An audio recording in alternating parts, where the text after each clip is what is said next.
Eureka, avec Viteos, toutes vos énergies.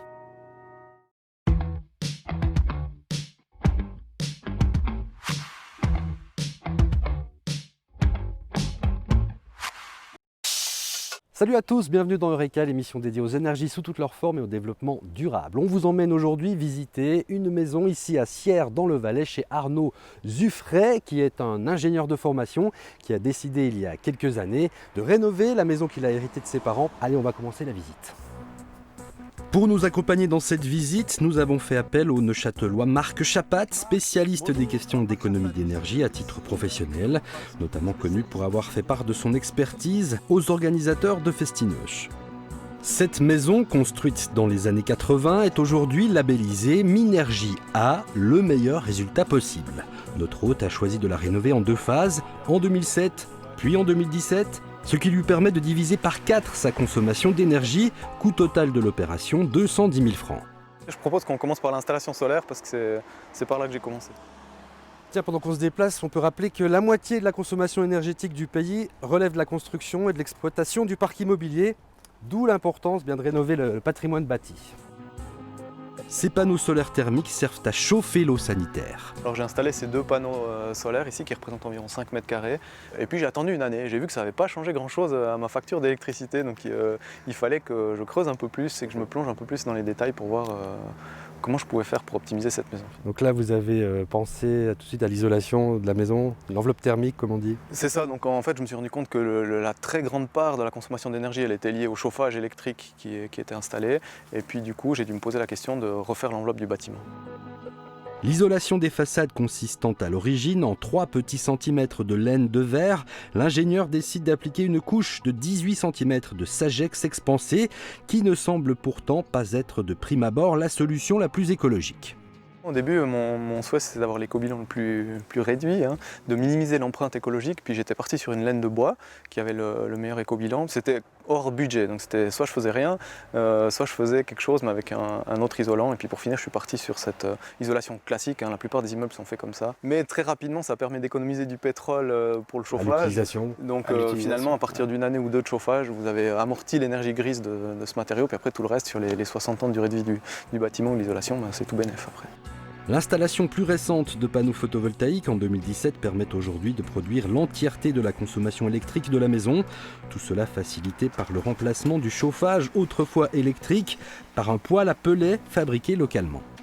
Ce poêle à pellets, c'est l'unique moyen de chauffage de cette maison, c'est juste? Oui, c'est ça. Donc il n'y a pas de distribution, il n'y a pas de radiateur, pas de chauffage de sol, rien. C'est juste la chaleur, le rayonnement direct du poêle. Alors, ce qui est assez agréable, je trouve, parce que du coup on a chaud dans le salon cuisine ici, on est à 22 degrés.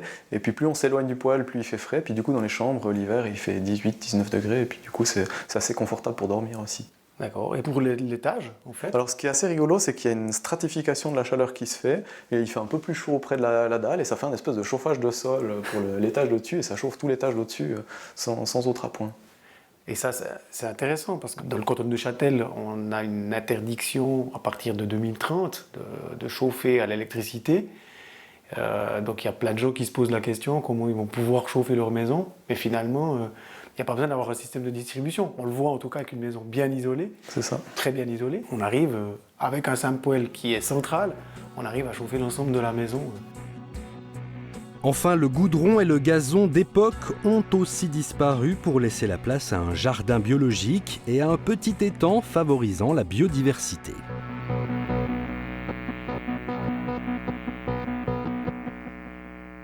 Alors rénover son logement, c'est bien sûr la première chose à faire, mais il faut aussi faire évoluer notre façon d'agir, d'interagir, notre comportement en tant que consommateur. Quels seraient les conseils que vous pourriez donner pour nous améliorer, nous tous? Le premier travail à faire dans le comportement des gens, c'est déjà de se chauffer à la bonne température.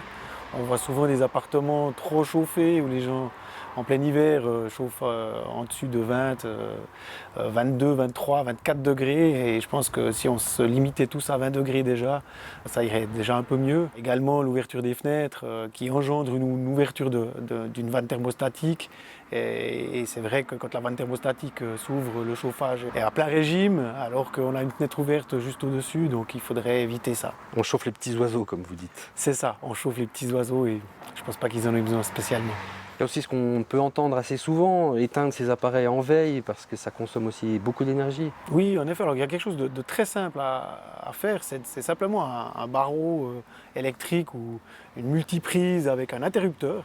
Et puis on branche tous ces appareils sur cette rallonge.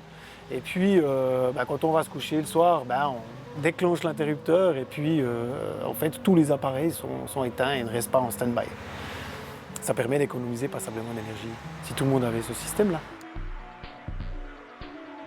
En Suisse, seule une maison sur 100 fait chaque année l'objet d'un assainissement énergétique et c'est clairement insuffisant pour atteindre les objectifs de la stratégie énergétique 2050. Eureka, c'est terminé, on se retrouve le mois prochain pour parler énergie et développement durable. D'ici là, restez branchés sur Canal Alpha. Salut!